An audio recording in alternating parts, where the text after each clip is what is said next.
Hi and welcome to another narration presented by yours truly, Cryptids Roost. Please be so kind as to throat punch the like button and smack the ass of the subscription button as well. And remember to tap the notification bell and then select all. That way you'll receive all notifications each time I upload a new video. Oh, and don't forget to share the video far and wide. This will all help with YouTube's algorithm and will help promote the channel more. If you enjoy listening to the following story, be sure to pop over to the author's Reddit profile and drop them a line, or even give them a glowing review. I'm sure they would appreciate it. The link to their Reddit profile will be below in the description. So grab your coffee, sit back and enjoy the show. And don't forget, where fear is, happiness is not. Red and the Wolves, hunted by a pack of werewolves for sport. Part 4, the finale. This fantastic series is written by cesly1987, a wonderful author over on Reddit's ceslystories subreddit. I told Sean the truth. I couldn't lie to him anymore. He had saved my life multiple times in only a few hours. I told him about Mikhail's demand and how he would probably kill Sean whether he survived the night or not. I told him about my sister, about how this was all for her. I told him how I took her place in this hunt so she could be indentured off to a safer life with Alexi's son. I told him how Mikhail lusted after my sister, but not a sexual lust, but a bloodlust. And finally I told him that Mikhail was rigging the game by threatening to kill my sister if I did not sacrifice myself to him.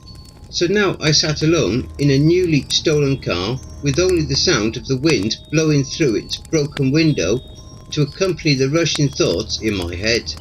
I looked in the rearview mirror to see the mess that was me. My mascara was running dark tears down my face. My face had been cut from shattered glass and a large chunk of my hair was missing. I was a far contrast from the seductive damsel in distress I had portrayed earlier in the night. I saw the exit ramp to the Wicker construction site coming up ahead. I was so close to freedom, but I couldn't go there. I had to instead save my sister and meet with Mikhail under the overpass. I had done everything to save my little sister. It's what my mother made me promise on her deathbed. Maybe I couldn't free her from the clan, but I could make sure she was safe inside the clan. My mother had worked for the Myuu clan, the same wolves that chased me now. She was diagnosed with cancer in her early 30s. She could have asked for money from the clan to afford her treatment, but she refused. She knew if she died, the clan would hold the debt over me and my sister. Well, my mother passed and the assholes took us anyway. I was 12 and Anika 10, and they began grooming us right away. I hated all of them.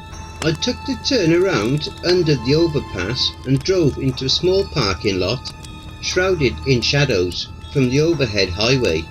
My highlights illuminated the tall white figure of Mikhail in wolf form, his white fur still painted red with blood. He held out a cell phone in his large clawed hands. I knew it was a threat showing he could still order his men to kill Anika. I got out of the car with my head down, defeated. I slammed the car door shut harder than was necessary. "You said you could make it quick and Anika will be safe," I said to him with disdain. "At least honour something you say." Mikhail stood still like a statue before I realised he was concentrating on turning back into his human form. He couldn't talk in wolf form, so of course he would want to gloat and monologue before he killed me. Mikhail shrunk half a foot and his wolf head returned to normal. His white fur gave way to his pale, naked skin. A familiar smirk quickly found its way across his perfect face. He stood proudly in his nudity, like the cold had no effect. White fur wilted off him in soggy clumps, the moonlight from the street reflecting off his sculptured body. He stretched his muscles by rotating his shoulders and cracking his neck and jaw. Mikhail bent down to retrieve a silver revolver from the snow by his feet. He dusted it off and checked the cylinders for ammo. Satisfied, he flicked the weapon back shut and motioned for me to step forward. Arrogance and bravado exuded off him like a thick stench. All of this was for show, to dominate me one more time before my death. "I'll make it quick like I promised," he chatted cordially, spinning the gun round on his fingers. "I'll have to shoot you at an angle, I think," he said, outstretching his arm to point the gun at my neck, then twisting his finger to point the barrel upward slightly. "I'll shoot you up through the neck and into the skull. I'll have to rip your head off in my wolf form to make it look like a proper kill." He smiled sadistically. "But my sister is safe?" I asked meekly, taking a small step towards my killer. He crooked an eyebrow at me. "For now," he said. "Once I've gained some seniority in the clan, I will talk with Nico about making a trade with me for one of my harem girls. Nico may be royalty, but he is a weak-willed and easily persuaded." "Now come," he snapped. "Kneel before me." I walked up with arm's distance of him, but refused to kneel. He looked about and smiled wider. "As you wish, whore. Die on your feet, like you aren't used to being on your knees." Mikhail was thoroughly enjoying himself as he looked around the deserted underpass. "Where is your guard dog? He didn't tag along?" Mikhail mentioned as he scanned the darkness and inside of the stolen car. "You cut him loose?" Mikhail finally stated. "Or is that some actually character development for you? I thought you hated all men. No matter, he has been marked for death anyways. He can't be left alive after being bit on the full moon. We can't have Strazer running around, can we?" I hadn't noticed the full moon. I guess it would have to be a full moon on the night of the sacred hunt. I had barely noticed the sky during all the violence and commotion. Sean had been bitten and infected on this supernatural night. The clan would not let him survive for long as a newly turned wolf. Mikhail pointed his pistol and I scrambled to buy more time. "I don't hate all men, just chauvinistic assholes like you. You want to know why?" I teased with a sarcastic smile. I saw a litany of emotions cross his arrogant face. At first it was anger. I thought he would pull the trigger on impulse. The second was hurt and general amazement. How could a woman dislike such a specimen as he? So his face resigned to smug curiosity and he stilled his hand. "Oh, why, dear Hall?" he snickered, trying to hide his genuine interest. I was about to emotionally unload on him. I was going to tell him everything I hated about his sadistic face and sadistic clan, and how they had systematically ruined my life. I felt the tears began to flow as I began to open your mouth. "Mikhail! What the hell do you think you are doing?"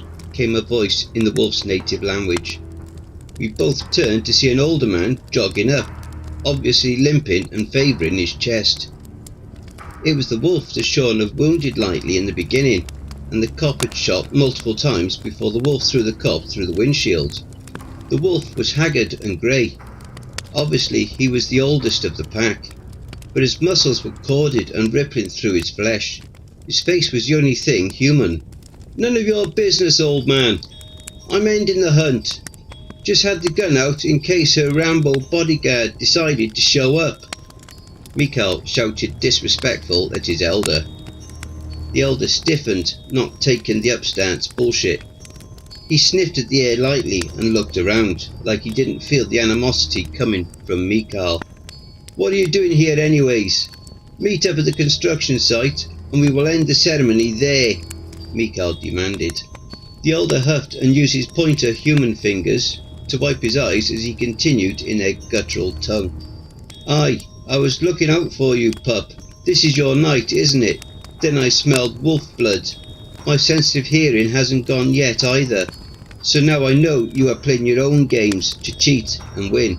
And I'll have to tell Alexei of your blatant disregard for our sacred rules.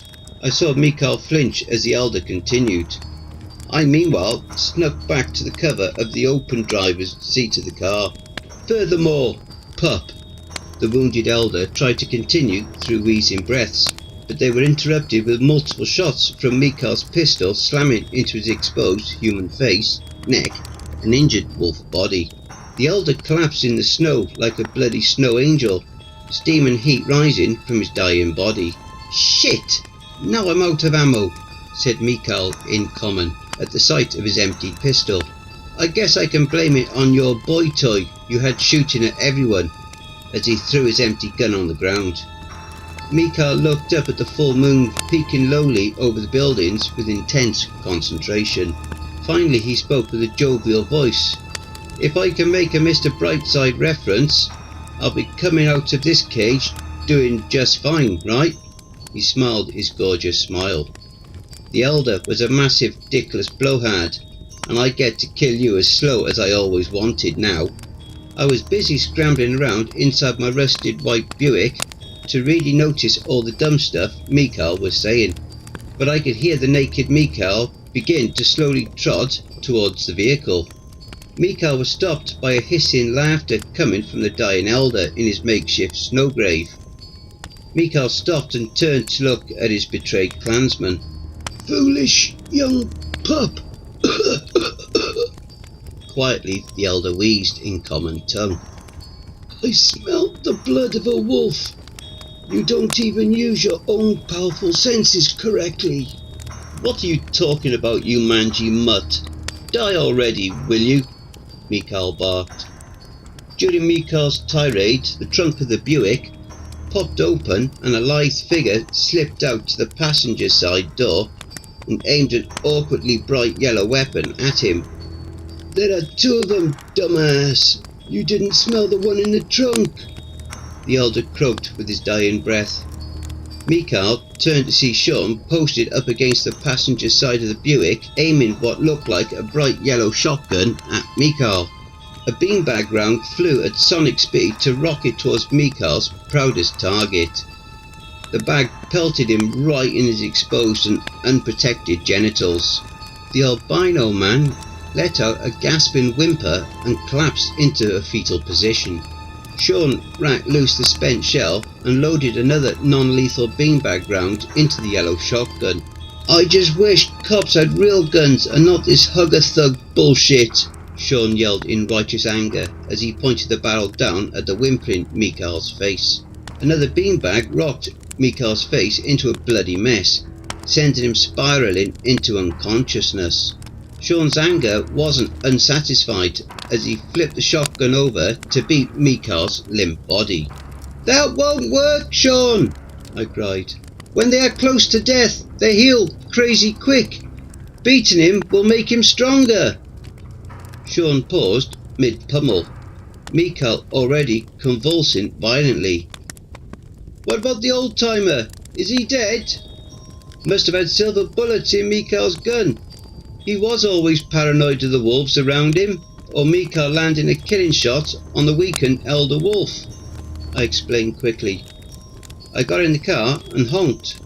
Sean stared down at Mikhail's mangled face in pure anger, his eyes glinting. I honked again, louder, to snap him out of his rage. "Less than lethal bullshit. Why can't cops carry real weapons anymore?" he growled as he tossed the yellow shotgun into the darkness. He gritted his teeth and I thought he wouldn't turn to listen to me. "It's almost over, Sean," I pleaded. "Grab his phone and come on. It has all the evidence we need to save us both. He had it rigged against us from the beginning, and the dead wolf has silver bullets on him. Dig one of those out if we can see Alexei." Sean grumbled and kicked around in the snow before coming to his senses and swiping up Mikhail's old flip phone. He then ceremoniously walked over to the dead elder wolf and jammed his hand into a gunshot wound in his neck to retrieve a clump of silver and blood. Mikhail was starting to moan, and his smashed face was returning to its perfect countenance again. Sean finally relented and slid into the passenger side beside me. "The full moon is healing both of you quickly," I gasped. "We need to get to the safe house and end this." As I put the car into reverse, I could already see Mikhail sit up and blink the grogginess out of his eyes. Sean let out a low growl at him. We drove for the next 5 minutes around the Wicker construction site's fence. Hastily spray-painted wooden signs pointed us to the correct entrance. We finally arrived at a set of turnstiles surrounded by a high fence with razor wire stretched across the top.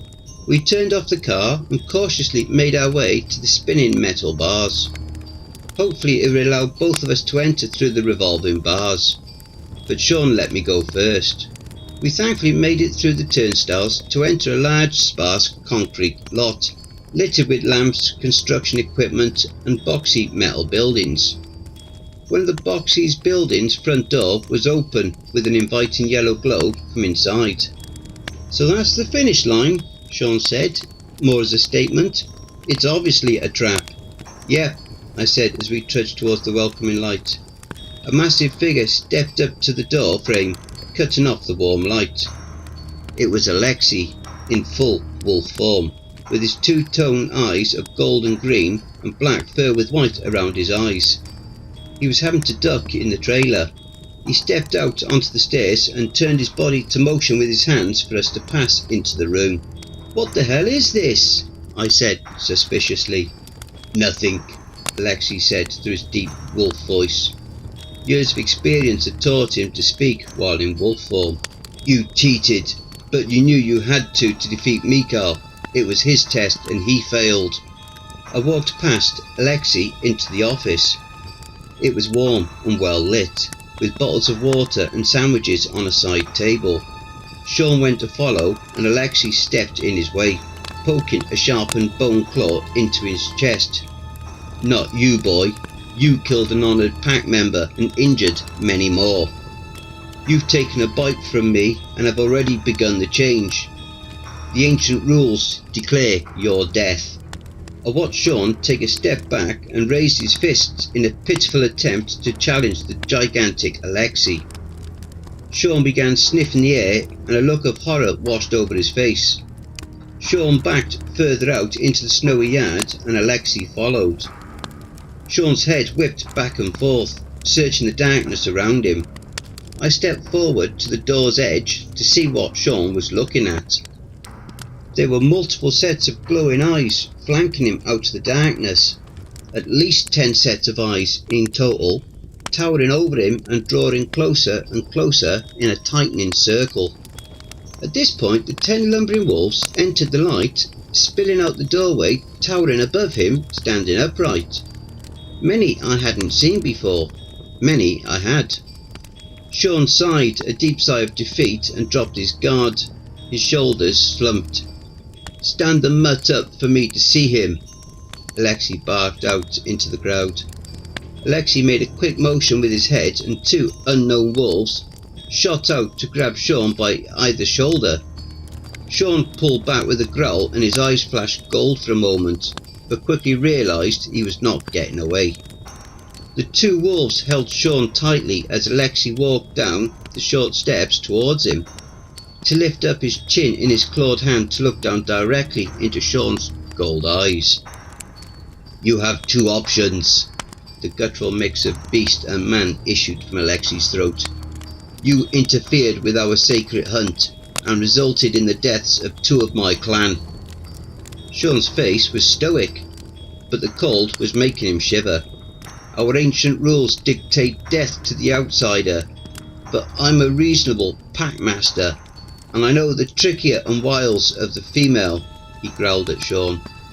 "Once more, I have fought you, and you showed no regard for yourself above her. You drew on me and fired in an instant so she could escape. That may be the reason I went for the shoulder instead of the neck. Honour is a rare trait among humans." "So you spared me," Sean said quietly, looking down from the intimidating aura of Alexei. "Do I join your little well?" Alexei moved in a flash and snatched up Sean by his throat, lifting him up 2 feet by his face, level with Alexei. "Like you and your girl found out, Mikhail was an honourless cheater and coward. I may have suspected, but I guess the female knew from the beginning, so she felt she needed to cheat herself." Alexei looked back at me with contempt. Alexei sat back down the blue-faced Sean and continued. You kill Mikhail and join as a new pup in the clan, or you refuse and you die right here. After coughing a bit, Sean straightened up to look Alexei square in the eyes now. So I'm meant to hunt an experienced wolf who can transform. Last I saw, he was healing from a broken face under an underpass. There was a series of barks behind Sean, causing him to turn, and I saw the last thing I expected to see. Two fully morphed wolves were dragging a naked Mikhail in human form. They pushed him forward towards Sean and Alexei. So, I heard the deal, Packmaster. I'm to let this pleb kill me, Mikhail said opulently, still not ashamed of his nudity. No, Mikhail, Alexei growled over Sean's shoulder. If you kill this mutt, we will give you 24 hours to leave the country. You will be exiled from this clan. Your network system of human followers you have accumulate are being hunted down as we speak. Alexei shrugged. Maybe another, weaker clan will take you on eventually. If you can kill this human right now. Three things happened at once. Mikhail smiled, sadistically. Sean took up a fighting stance with a look of horror, and I screamed, "That's not fair! It's a slaughter! A wolf to a lamb!" I was particularly proud of that last allegory, and Alexei turned again to consider me. "I didn't mention the rules," he barked. "In order to join the Nuri clan, you must have cunning as much as brute force." He turned to Mikhail and said coldly, "You fight this man in human form, or I will have you ripped apart by your former clansmen." The smug look on Mikhail's face faltered, and he looked around at the seriously imposing wolves forming a circle around him, Sean and Alexei. Alexei walked backwards to join the circle. "Begin!" he growled. Mikhail was the first to strike with a 1-2 slash with his arms. The first caught Sean's right eye and cheek with a bloody scratch, and Sean blocked the other strike by raising his elbow. Mikhail winced at having his soft human hand collide with Sean's hard elbow. Mikhail stepped back while trying to shake the pain out of his injured wrist. Sean touched the bloody scratches on his cheek and smiled. I think he realised what I realised at the same time. Mikhail was a weakling in human form.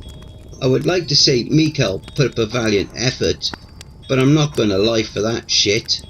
Sean got within his reach and beat his naked ass all through the snow with throat punches and elbows and eye gouges. I had seen how efficient Sean was at ending fights, so I knew he was taking his time with Mikhail.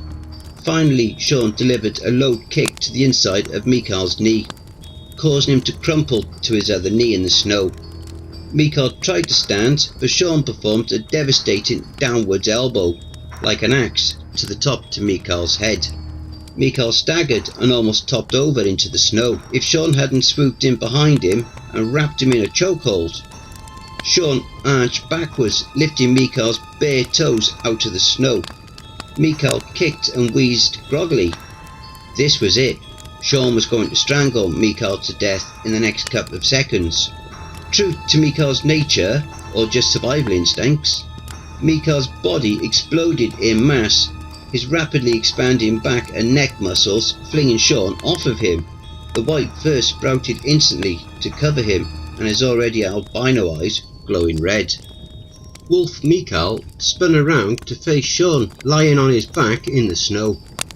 Mikhail's bone claws grew to around 10 inches in length, and drool ran from his mouth like a frothy waterfall. Mikhail was about to pounce on Sean for the kill before the enormous black mass of Alexei stepped up between them. Mikhail looked at Alexei in surprise, which quickly turned to anger. Mikhail swiped his long right claw at Alexei, only for it to be caught by Alexei's black furred muscle hand. There was a wicked snap as Alexei broke Mikhail's wrist with just his grasp. Mikhail attempted to let out a howl of pain before Alexei seized the bottom part of Mikhail's jaw and ripped downwards, sickly ripping Mikhail's bottom jaw and most of his throat out in the gory mess. To finish it off, Alexei used both hands to grab Mikhail and snap his neck with a vicious twist. Finally, Mikhail fell dead to the ground. Where Sean was playing with Mikhail earlier, Alexei obviously was done playing. After the shock wore off and the warm blood pooled around the dead Mikhail, the wolves eagerly helped Sean to his feet. I heard a door open behind me in the office and was hit with cold air and a scent of cologne. It was Nico's cologne. I turned my head to face him. He was handsome and rugged like his father, but with kind eyes and dimples and constant smiles. He was dressed immaculately in a fitted suit. He stared at me forlornly for a while. I could almost see a tear forming in his eye. "Don't, Nico," I commanded gently. "Don't show weakness to them. I knew I was never going to survive the night after all the havoc I caused. I only wanted Anika to survive," I said, tears now in my eyes. Nico walked up close behind me now. "She will be fine. She will be safe," Father says. "There is only one catch," he trailed off. "You must kill me," I answered him. "The two of us that started all this must end it." I felt him nod in agreement behind me. Outside, the 10 wolves held Sean upright. I had seen the ceremony before. All the wolves would bite a new recruit on a full moon to seal his initiation into the pack. The wolves gathered around Sean and outstretched his arms for a good place to bite him. I could feel Nico's bone claw tickling my neck. Me and Sean looked at each other in terror, but in an instant it disappeared from both our faces. He and I were determined. "Take care of Anika," I said. "I will," Nico whispered back as he slit my throat with his claw, blood flowing freely over my red scarf. As my vision faded, I saw Sean nod to me. Sean knew I was talking to him, not Nico. Sean wasn't a wolf, he was a protector, and if he found me worthy of protecting, for sure he would find my little sister worthy. Then all the wolves bit Sean at once, and my vision faded to black as Nico cradled me. Don't forget, if you enjoyed that story, be sure to pop over to the author's Reddit profile and drop them a line, or even give them a glowing review. I'm sure they really would appreciate it. The link to their Reddit profile will be below in the description. Don't forget to check out the merch store. The link will be in the description and also in the video thumbnail. And if you'd like an honourable mention, send in a snapshot of yourself with your purchase and I'll feature it in one of the videos. Have you written a creepypasta story you would like me to narrate? Have you had any cryptid sightings, paranormal or supernatural encounters, or even had a creepy or terrifying situation you would like to share? Well, I now have my very own subreddit community where you can submit your stories. The link for that is also in the thumbnail as well as below in the description. You can submit your stories there, or you can send them to cryptidsroost@gmail.com. If you wish to remain anonymous, that's fine with me. Now I also have a Facebook group, Twitter, Reddit and Discord. And if you'd like to support the channel and help make it grow, my PayPal is paypal.me/cryptidsroost, and any and all donations would be gratefully received. Again, that will also be below. And don't forget, where fear is, happiness is not.